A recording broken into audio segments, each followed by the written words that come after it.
अभी मैं आपको एक्सप्लेन करने वाली हूँ हल्क पार्ट 1। तो मूवी की स्टार्टिंग होती है एक साइंटिस्ट को दिखाते हुए। वो कुछ क्रीपी एनिमल्स और रेप्टाइल्स के डीएनए को मिलाकर एक खास चीज बना रहा था। इस काम के लिए उसे गवर्नमेंट भी फंड्स दे रही थी, लेकिन जब उससे ये चीज ना बनी तो गवर्नमेंट ने अपने फंड्स रोक लिए। तो साइंटिस्ट ने अकेले में इस पर काम करना शुरू कर दिया और फाइनली उसने वो मेडिसिन, वो वेनम बना लिया जिस पर ना तो किसी बीमारी का असर होता था और ना ही किसी और जहर का। और वो मेडिसिन उसने खुद पर टेस्ट की। इसी दौरान उसका एक बेटा हुआ और उसने उसका नाम ब्रूस रखा। उस साइंटिस्ट को पता चलता है कि उसके बेटे में भी इस चीज का असर आ चुका है जिस मेडिसिन को उसने खुद पर टेस्ट किया था।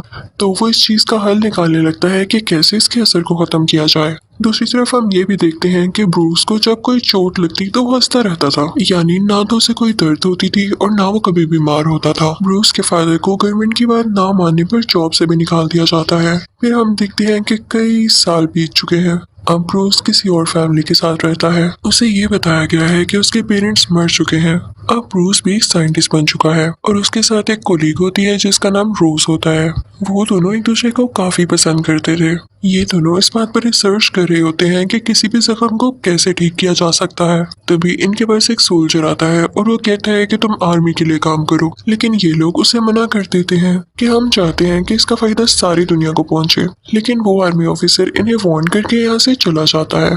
वहाँ ऑफिस में रोज को एक अजीब सा आदमी नजर आता है जो कि ब्रूस के ऑफिस में जाके उसका एक बाल उठा के अपने साथ ले जाता है। ये दरअसल ब्रूस के फादर थे जो कि अभी भी जिंदा थे और इन्होंने ब्रूस का बाल इसलिए उठाया था ताकि वो उसका डीएनए देख सकें। ऑफिस में रोज और ब्रूस जिन रेस पर काम कर रहे होते हैं उन रेस की मशीन खराब हो जाती है। ब्रूस उसको संभालने की कोशिश कर रहा होता है लेकिन वो रेस उसी पर पड़ जाती है। अगले सीन में हम देखते हैं कि ब्रूस को अब होश आ चुका है क्योंकि जब रेस पड़ते ही वो बेहोश हो गया था तो उसे हॉस्पिटल ले जाया गया था। उसके पास रोज भी बैठी होती है जो उससे कहती है कि ये रेस तो काफी डेंजरस थी, तुम्हारी जान कैसे बच गई। वो काफी हैरान होती है लेकिन ब्रूस रोज से कहता है कि रोज छोड़ो इस बात को, मैं बहुत इनर्जेटिक फील कर रहा हूँ, मुझे कहीं दर्द नहीं हो रहा। वो दोनों ही इस बात से हैरान तो थे लेकिन साथ साथ खुश भी। रात को ब्रूस के पास उसके बूढ़े फादर आते हैं। वो ब्रूस को बताते हैं कि मैं तुम्हारा बाप हूँ, लेकिन ब्रूस कहता है कि नहीं, वो तो मर चुके हैं। तो वो साइंटिस्ट यानी ब्रूस के फादर कहते हैं कि नहीं, आर्मी ने तुम लोगों से झूठ बोला और तुम्हारी कोलीग रोज उसी आर्मी जनरल की बेटी है जिसने मेरी रिसर्च को भी रुकवाया और तुम जिस पर रिसर्च कर रहे हो वो चीज तुम्हारे अंदर है। तुम्हें और कहीं इसको ढूंढने की जरूरत नहीं है और ना ही तुम्हें किसी की मदद चाहिए। ब्रूस अपने फादर से कहता है कि मैं आपकी बात पर यकीन कैसे कर लूं, आप इतने सालों बाद आ गए हैं जबकि मैं रोज से कई अरसे से प्यार करता हूँ। अब रात हो जाती है और ब्रूस अपनी लैब में आता है। उसे उस साइंटिस्ट यानी अपने रियल फादर की सब बातें याद आ रही होती हैं। उसे गुस्सा आने लगता है और उसकी बॉडी में कुछ चेंजेस होने लगते हैं। उसका जिस्म बड़ा और ग्रीन होने लगता है। देखते ही देखते वो बहुत बड़ा ग्रीन कलर का हल्क बन जाता है। ये सब कुछ उसके फादर भी छुप कर देख रहे होते हैं। तो वो उसके पास आते हैं और ब्रूस को यानी हल्क को अपना बचपन याद आने लगता है। लेकिन ब्रूस वहाँ की सारी चीजें तोड़ के वहाँ से चला जाता है। अगले दिन हल्क से रोज मिलने आती है और वो कहती है कि लैब में बहुत अजीब चीजें हुई, क्या तुम कल लैब में आए थे। लेकिन ब्रूस को कुछ भी याद नहीं होता। वो अब हल्क भी नहीं बना हुआ था। वो कहता है कि नहीं, मैं तो कल लैब में नहीं आया, लेकिन कल मुझे बहुत अजीब ख्वाब आया और एक आदमी भी आया जो कि खुद को मेरे फादर कह रहा था। तभी वहाँ पर आर्मी जनरल यानी रोज के फादर आते हैं और अपनी बेटी को बाहर गाड़ी में बिठा देते हैं कि तुम फिलहाल बाहर ही रहो, मुझे ब्रूस से कुछ जरूरी बातें करनी है। इनफैक्ट ये आर्मी जनरल ये भी जानता था कि ये उसी साइंटिस्ट का बेटा है और ये अपने बाप का छोड़ा हुआ काम भी पूरा कर रहा है। वो अंदर आते हैं ब्रूस के पास और उससे कुछ बातें करने लगते हैं। उधर रोज ब्रूस के फादर के पास जाती है और कहती है कि ब्रूस में ऐसा क्या है जो मेरे फादर उसके पीछे पड़े हुए हैं, उससे बातचीत करना चाहते हैं हर बार। तो ब्रूस के फादर कहते हैं कि क्या तुम मेरे बेटे को अपने फादर यानी आर्मी जनरल के पास छोड़ाई, तुम नहीं जानती ब्रूस के बारे में, वो सच में यूनिक है। अगर आर्मी को ये पता चला तो वो उसे पकड़ लेगी और दुनिया भी यूनिक चीजों को एक्सेप्ट नहीं करती। दूसरी तरफ आर्मी जनरल ब्रूस से बातचीत कर रहे होते हैं कि मुझे बताओ कि तुम्हारे फादर कहाँ हैं। तो ब्रूस कहता है मुझे बस यही पता है कि वो मर चुके हैं और मुझे उनके बारे में कुछ नहीं पता। तो आर्मी जनरल कहता है कि मैं वही हूँ जिसने तुम्हारे फादर को जेल में भेजा और तुम जानते हो कि मैं हर बात का पता लगा कर रहूंगा। और अगर तुमने भी मुझे सही इन्फॉर्मेशन ना दी तो मैं तुम्हें भी जेल भिजवा दूंगा। तो ब्रूस कहता है मुझे कुछ नहीं याद। तो वो आर्मी जनरल कहता है तो फिर तो तुम इस काबिल भी नहीं हो कि तुम एक लैब खोलो या कोई रिसर्च करो, तुम्हारा दिमाग तो छोटे बच्चों जैसा है। और ये बात भी याद रखना, मेरी बेटी रोज से दूर रहना। उसके बाद वो आर्मी जनरल चला जाता है और ब्रूस को एक कॉल रिसीव होती है जो कि उसके डैड की ही होती है। वो अपने डैड से कहता है कि आपने मेरे साथ क्या जुल्म कर दिया, मुझमें क्यों ये बीमारी इंजेक्ट की। तो उसके डैड कहते हैं कि ये बीमारी नहीं, ये पावर है, इसे यूज करो। तो ब्रूस कहता है कि नहीं, मैं इसे खत्म कर दूंगा। तो ब्रूस के फादर कहते हैं कि वैसे भी रोज अब तुम्हारे साथ नहीं होगी क्योंकि मैंने तुम्हारे डीएनए से कुछ क्रिएचर्स बनाए थे और वो मैंने उसकी तरफ भेज दिए हैं। ब्रूस फौरन से कॉल काटता है, रोज के घर की तरफ निकल पड़ता है, लेकिन तभी रास्ते में एक आर्मी ऑफिसर आ जाता है। ब्रूस को काफी गुस्सा आता है और अब वो दोबारा से हल्क में बदल जाता है, काफी जायंट। अब फाइनली वो रोज के घर पहुंच चुका था। वो दोनों एक दूसरे को देखने लगते हैं। ब्रूस रोज को गाड़ी में बिठा देता है और तभी वहां पर वही क्रिएचर कुत्ते आते हैं जिन्हें ब्रूस के फादर ने ब्रूस के डीएनए से ही बनाया था। लेकिन ब्रूस उनसे फाइट करके उनको भी मार देता है। इसके बाद ब्रूस रोज को सब कुछ बताता है कि मेरे डैड असल में चाहते क्या है और मेरी बॉडी में कोई हिडन मेडिसिन थी जो कि रेस लगने की वजह से सामने आ गई और मैं अब हल्क में बन जाता हूँ जब में मुझे गुस्सा आता है। तो रोज उसे तसल्ली देती है कि हौसला रखो, मैं तुम्हारे साथ हूँ। अब अगले दिन रोज अपने फादर को कॉल करती है। वो उनकी हेल्प मांगना चाहती थी ब्रूस के लिए, लेकिन वो थोड़ी जानती थी कि वो तो ब्रूस के खुले दुश्मन है। अब जैसे ही उसके फादर को पता चलता है कि ये ब्रूस के साथ है तो वो अपनी आर्मी वहां पर भेजते हैं। वो लोग ब्रूस को बेहोश कर देते हैं। अब आर्मी वाले उसे अपने साथ ले आते हैं आर्मी जनरल यानी रोज के फादर के पास। रोज ब्रूस से कहती है कि मैं तुम्हें जल्द ठीक कर लूंगी, लेकिन उसे क्या पता था कि उसके फादर बहुत जालिम थे। वो ब्रूस को जमीन से 1000 फीट नीचे ले आए थे और वो उसे हमेशा के लिए बेहोश रखने का प्लान कर रहे थे। जब ब्रूस को ये पता चलता है तो वो अपने फादर से कहती है कि आप ब्रूस से इतनी नफरत क्यों करते हैं। तो उसके फादर कहते हैं कि नफरत नहीं, वो खतरा है, खतरा। वो अपने डैड की तरह एक पागल साइंटिस्ट है। तो रोज कहती है कि मैं उसे जानती हूँ, आप मुझे उससे एक बार मिलने दें। तो उसका फादर उसे इजाजत दे देता है और वो सारा दिन ब्रूस के साथ स्पेंड करती है। लेकिन उसके बाद उसका फादर उससे कहते हैं कि आइंदा के बाद तुम ब्रूस से नहीं मिल सकोगी क्योंकि उसे कुछ लोग हमेशा के लिए अपने साथ ले जाएंगे। दूसरी तरफ जब ब्रूस के फादर को ये खबर मिलती है कि ब्रूस को उन लोगों ने पकड़ लिया है तो वो सोचता है कि मैं अपने बेटे की रिसर्च इस तरह से खत्म होने नहीं दे सकता। वो उस जगह जाता है जहाँ पर वो रेस होती है और वो रेस वो खुद पर डालता है ताकि वो भी अपने बेटे जैसा यूनिक बन सके और उसका काम पूरा कर सके, उससे बचा भी सके। लेकिन उसमें एक और रिएक्शन हो गया था। वो जिस भी चीज को हाथ लगाता वो उस जैसा बन जाता और ये भी एक अच्छी एबिलिटी थी। फिर वहां से ब्रूस के फादर रोज के पास जाते हैं और कहते हैं कि मुझे मेरे बेटे से मिलना है। तो रोज कहती है कि अब बहुत देर हो चुकी है, उससे वो लोग लेकर जाने ही वाले हैं। तो ब्रूस के फादर कहते हैं कि तुम्हारे फादर है वो जो ये सब कर रहे हैं, तुम इन्हें रोक सकती हो। तो रोज कहती है कि नहीं, मैं उन्हें नहीं रोक सकती और आप मुझसे ऐसा क्यों कह रहे हैं जबकि सारी गलती आपकी है। तो ब्रूस के फादर कहते हैं कि मेरी गलती, ये तो उसमें डीएनए के जरिए आया है और मैं चाहता था कि ऐसा ना हो। मैंने क्या क्या नहीं किया इसको खत्म करने के लिए और अभी तो मैं आप लोगों की भलाई चाह रहा हूँ ना। गलती तो तुम्हारे फादर की है जिसने मेरे प्रोजेक्ट को बंद कर दिया, वरना आज तक मैं उसकी रेमेडी, उसका क्योर ढूंढ चुका होता। वो रोज को बताता है कि हाँ, मुझसे जो गलती हुई मैं उसको मानता हूँ।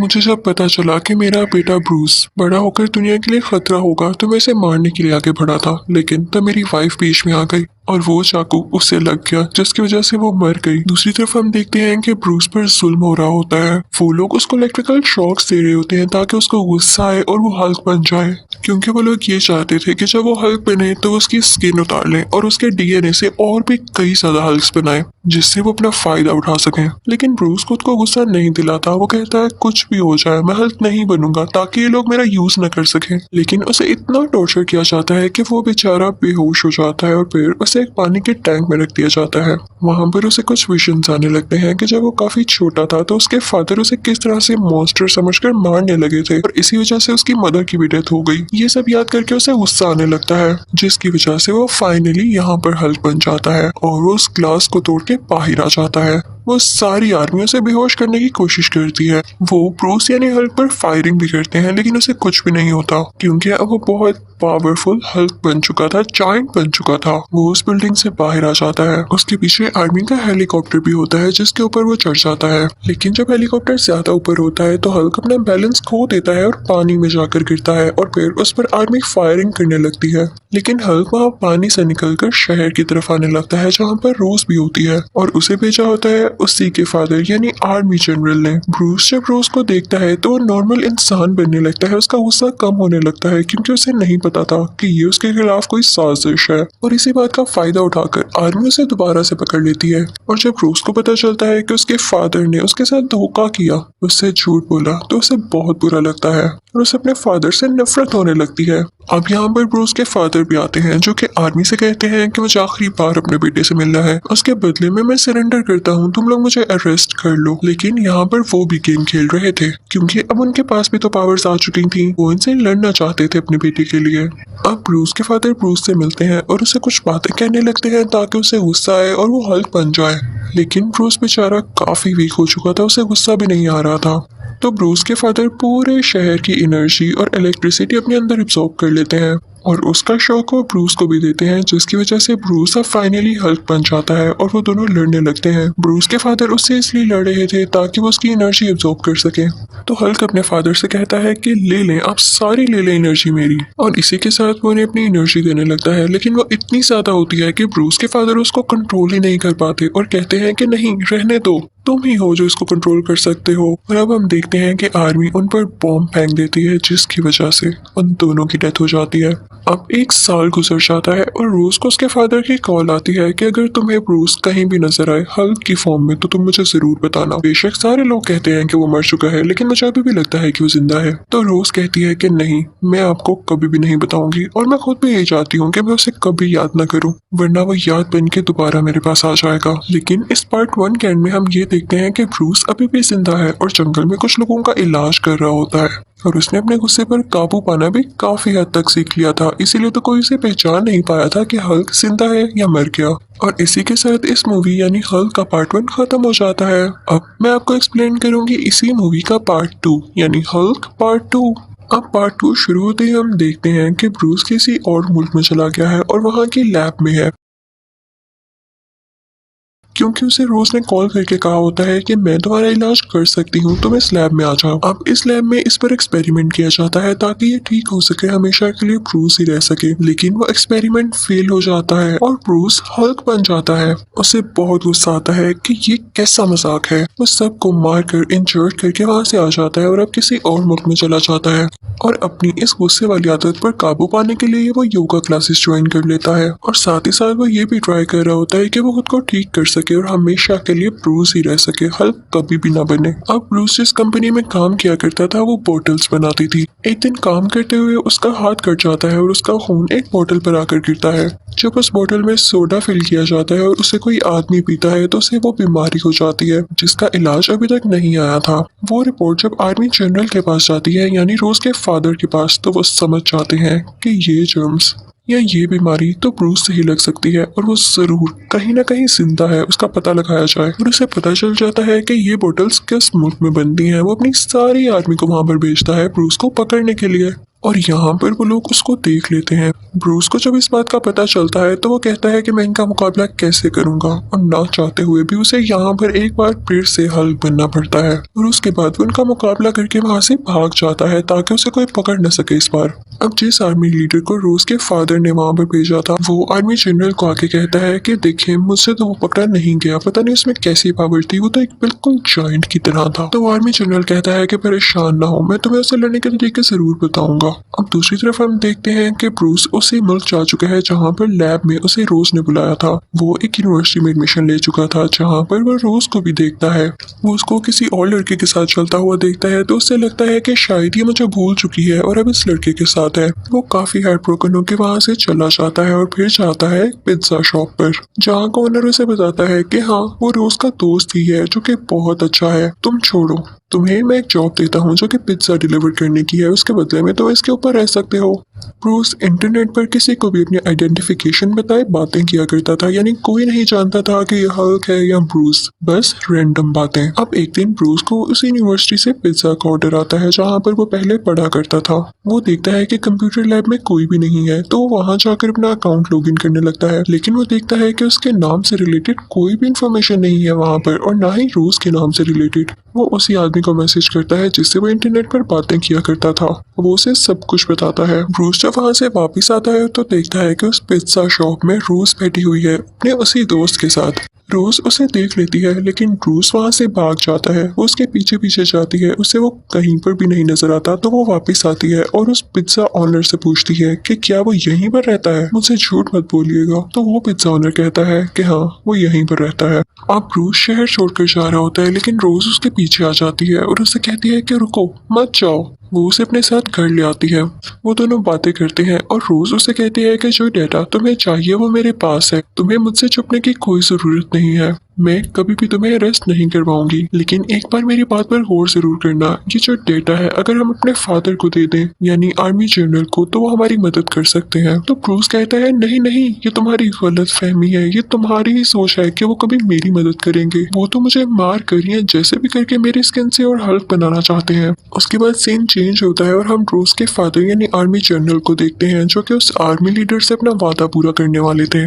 जो उन्होंने उससे कहा था कि तुम फिक्र न करो, मैं तुम्हें भी इतना पावरफुल बना दूंगा कि तुम हल्क का मुकाबला कर सको और उसे पकड़ सको। वो उसे कुछ इंजेक्शंस लगाते हैं उसके फेस में, उसकी नेक में, उसकी स्पाइनल कॉर्ड में यानी बैकबोन में, जिससे वो बहुत ज्यादा एक्टिव हो जाता है, काफी पावरफुल हो जाता है।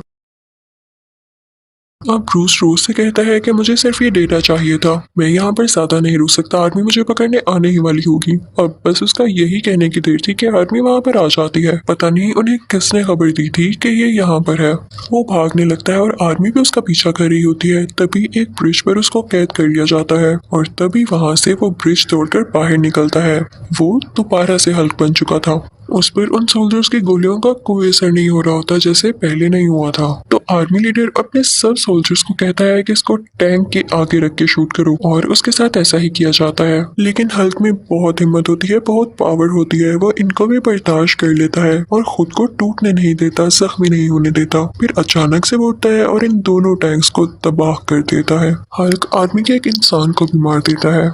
तो आर्मी जनरल कहता है कि अभी इसके पास कोई मत जाना, ये गुस्से में और सबको मार सकता है। तो वो अपनी बेटी रोज को उसके पास भेजता है कि जाओ इसका गुस्सा ठंडा करो ताकि दोबारा से ब्रूस बन जाए। अभी वो उसके पास जाती ही है तभी आर्मी का एक और हेलीकॉप्टर आता है और वो हल्क पे फायरिंग करने लगता है। हल्क अपने हाथ रोज के गिर लपेट के उसे प्रोटेक्ट कर लेता है ताकि कोई गोली उसे न लगे और उस हेलीकॉप्टर को डिस्ट्रॉय कर देता है। वहाँ पर उसने उस आर्मी लीडर की भी हड्डियों का चूरा बना दिया था जिसने उस पर अटैक करने की कोशिश की थी। और फिर वो वहाँ से रोज को लेकर पहाड़ों में आ जाता है जहाँ पर उसे आर्मी ढूंढ ही न सके। बैक सीन में हम देखते हैं कि वही आर्मी लीडर हॉस्पिटल में होता है और डॉक्टर्स कहते हैं कि इसकी हड्डियां तो अब इस काबिल ही नहीं रही कि जुड़ सकें और ये हमेशा कोमा में ही रहेगा। लेकिन तभी सरप्राइजिंगली वो उठ बैठता है, उसकी हड्डियां जुड़ चुकी थी, वो बिल्कुल ठीक हो चुका था और ये उसी इंजेक्शन की वजह से था जो कि आर्मी जनरल ने उसको लगाया। ये देखते हुए आर्मी जनरल उसके अंदर वो और इंजेक्शंस लगा देता है। दूसरी तरफ ब्रूस रोज से कहता है कि मैं चाहता हूँ हल्क मेरे अंदर से हमेशा के लिए निकल जाए क्योंकि न रहेगा बांस न बचेगी बांसुरी। जब हल्क ही नहीं होगा तो ये पकड़ेंगे किसको। ब्रूस रोज से कहता है कि मेरे पास एक आइडिया है, हम उस आदमी से मिलने जाते हैं जिस पर मैं इंटरनेट पर रैंडम बातें करता हूँ। उसकी भी एक लैब है, वो मुझे जानता तो नहीं है लेकिन जब उसे पता चलेगा कि मैं कौन हूँ तो वो जरूर मेरी मदद करेगा। और अब वो दोनों उसकी लैब की तरफ चलते हैं और फाइनली वो उस आदमी से मिल लेता है। वो रैंडम आदमी ब्रूस से कहता है कि मुझे तो लगा था तुम कोई जायंट हो जैसे अपने बारे में तुम बातें बताया करते थे। तो ब्रूस उससे कहता है कि हाँ मैं हूँ, ये मेरा नॉर्मल इंसान का वर्जन है। तो वो आदमी उससे कहता है कि देखो मेरे पास जो मेडिसिन है वो बहुत स्ट्रांग है, मैं नहीं जानता कि तुम उसे कंट्रोल कर सको या नहीं, उसे बर्दाश्त करो भी या नहीं, तुम उससे मर भी सकते हो, क्या मैं लगा दूं तुम्हें। तो ब्रूस कहता है कि जान की परवाह है भी किसको, मैं तो बस हल्क को हमेशा के लिए मारना चाहता हूँ। अब उसको लैब में ले जाया जाता है लेकिन वो मेडिसिन इंजेक्ट करने के लिए सबसे पहले उसे हल्क बनाना जरूरी था, इसलिए उसको इलेक्ट्रिकल शॉक्स लगाए जाते हैं ताकि वो गुस्से में आके हल्क बन सके और ऐसा होता भी है। रोज उससे बातें करने लगती है कि देखो किसी चीज को नुकसान मत पहुंचाना, हम यहाँ पे तुम्हारी भलाई के लिए ही तो आए हैं, याद रखना सब। और इसी के साथ वो रैंडम आदमी अपनी वो मेडिसिन उसमें इंजेक्ट कर देता है जिसके बाद से वो हल्क अब ब्रूस बनने लगता है यानी असली फॉर्म में आने लगता है, एक अच्छा सा इंसान। वो रैंडम आदमी काफी खुश होता है क्योंकि उसका एक्सपेरिमेंट कामयाब रहा था और उसने इस बीमारी का हल भी ढूंढ लिया था। अब वो आदमी उनको बताता है कि किसी भी बीमारी का इलाज करना अब पॉसिबल हो चुका है। इनफैक्ट मुझे ब्रूस ने यानी हल्क ने अपना ब्लड भेजा था और उसी ब्लड ड्रॉप से मैंने कई ज्यादा ब्लड बना लिया। मैंने उसे कई जानवरों पर टेस्ट किया लेकिन इसके रिजल्ट सामने नहीं आए। अब जैसा कि मैंने इसे हल्क पर टेस्ट किया और ये वापस ब्रूस बन गया, इसकी बीमारी ठीक हो गई, तो हम ब्रूस के बाकी ब्लड से भी लोगों की बीमारियां ठीक कर सकते हैं। लेकिन रोज और ब्रूस कहते हैं कि ये खतरनाक है, आर्मी भी इसी के पीछे है और अगर उनको पता चल गया कि तुम्हारे पास है तो वो तुम्हें भी ले जाएगी यहाँ से, और साथ ही साथ इसी खून से कई ज्यादा हल्क्स बनाएंगे जो कि दुनिया तबाह कर देंगे यार। इतनी ही देर में वहाँ पे आर्मी भी आ जाती है और वो लोग ब्रूस को एक बार फिर से बेहोश कर देते हैं और आर्मी जनरल अब ब्रूस को अपने साथ पकड़ के ले जाती है। दूसरी तरफ उस रैंडम आदमी के पास वो आर्मी लीडर आता है और उसे गन पॉइंट करके कहता है कि मुझ में भी ब्रूस का ब्लड दाखिल करो ताकि मैं भी हल्क बन सकूं। अब उस रैंडम आदमी को ना चाहते हुए भी ऐसा करना पड़ता है और जैसे ही वो उसके अंदर ब्रूस का ब्लड डालता है तो वो बहुत ही ज्यादा अजीब क्रिएचर में बदल जाता है जिसकी बॉडी पर तरह तरह के गंदे गंदे स्पाइक्स थे, यानी उसकी स्किन काफी खुरदरी थी। वो उस रैंडम आदमी को काफी मारता है और उसके लैब से बाहर आ जाता है। दूसरी तरफ उस आर्मी जनरल को स्क्रीन पर एक अजीब सा क्रिएचर दिखाई देता है जो कि नीचे जमीन पर गिर रहा था। वो सोचता है कि हल्क यानी ब्रूस तो मेरे साथ बैठा है, तो ये कौन है। उसे पता चल जाता है कि ये वही आर्मी लीडर है और इसने क्या कारनामा किया है। अब आर्मी जनरल को अपनी गलती का एहसास हो चुका था क्योंकि अब वो आर्मी लीडर जिस नई क्रिएचर में बदला था उसे रोकना तो और भी मुश्किल था क्योंकि वो खतरनाक वाली क्रिएचर जो था। तो ब्रूस कहता है कि देखा, आपने मेरी बात नहीं मानी, आपने मुझे पकड़ने के चक्कर में आपके अपने ही बंदों ने आपको धोखा दे दिया। अब आप मुझे जानते हैं क्योंकि मेरे अलावा उसे कोई नहीं रोक सकता। आर्मी जनरल भी जानता था कि उसने अपनी कई आर्मी भेजी, कई कोशिशें की, लेकिन वो हल्क को नहीं पकड़ पाया, तो इस क्रिएचर को कैसे पकड़ पाएगा। लेकिन फिर भी आर्मी जनरल का प्लान चेंज होता है और वो ब्रूस को नहीं जाने देता। तो ब्रूस जबरदस्ती हेलीकॉप्टर का दरवाजा खोल के नीचे जंप लगा देता है और वो नीचे रोड में जाकर लगता है जिससे रोड टूट जाती है और वहां से बाहर आता है हल्क, यानी ब्रूस अब हल्क बन चुका था और उसके सामने वही आर्मी लीडर की क्रिएचर था। वही आर्मी लीडर वाला क्रिएचर उस हेलीकॉप्टर पर अटैक कर देता है जिसमें रोज होती है, लेकिन हल्क उसे रोकने की कोशिश करता है। उन दोनों की काफी फाइट होती है। इतनी देर में हल्क देखता है कि रोज का हेलीकॉप्टर क्रैश होने लगा है और उसमें आग लग गई है। हल्क जाके फौरन से वो आग बुझाता है। फिर हल्क दोबारा से उस आर्मी लीडर वाले क्रिएचर के पास जाता है और काफी बड़ी बड़ी चेन से उसका गला दबाने लगता है और फिर उसकी चेस्ट पर अपना पाँव रख देता है और वो अजीब क्रिएचर वहीं पर बेहोश हो जाता है। तभी वहां पर आर्मी आती है जो कि हल्क पर फायरिंग करने लगती है, लेकिन रोज के फादर यानी आर्मी जनरल उनको रोक देते हैं। रोज उसके पास आती है और उससे कहती है कि मैं जानती थी कि तुम कभी किसी को नुकसान नहीं पहुंचाओगे और तुमने हमेशा से इस दुनिया को बचाना ही चाहा, मुझे मेरी गलतियों के लिए माफ कर दो। और साथ ही वो रोने लगती है तो हल्क उसे चुप करवाता है, यानी अब उसे इतना कंट्रोल था खुद पर कि वो हल्क बनने के बाद भी अपनी फीलिंग्स पर कंट्रोल रख सकता था और उसे अच्छे बुरे का पता था। तभी कुछ बुरी आर्मी उसे पकड़ने के लिए दोबारा वहां पर आती है, उसका पीछा करने लगती है और हल्क भी जंप करता हुआ भाग जाता है वहां से। अब इस वाक़े को एक महीना गुजर जाता है। वो वहां भी योगा और कुछ एक्सरसाइजेस कर रहा था ताकि वो कभी दोबारा हल्क न बन सके और फिर अचानक हम देखते हैं कि उसकी आंखें ग्रीन हो जाती हैं, उसके मुंह पर एक स्माइल आती है, यानी उसने खुद को कंट्रोल कर लिया था। अब वो हल्क नहीं बन सकता था। अगर वो हल्क वाली पावर्स यूज करना भी चाहे तो बस उसकी आंखें ग्रीन होती थीं और बूम उसमें वो पावर्स आ जाती थीं। तो ये थी उसकी सक्सेस और इसी के साथ ही इस मूवी का पार्ट 2 भी खत्म हो जाता है। Thank you for watching.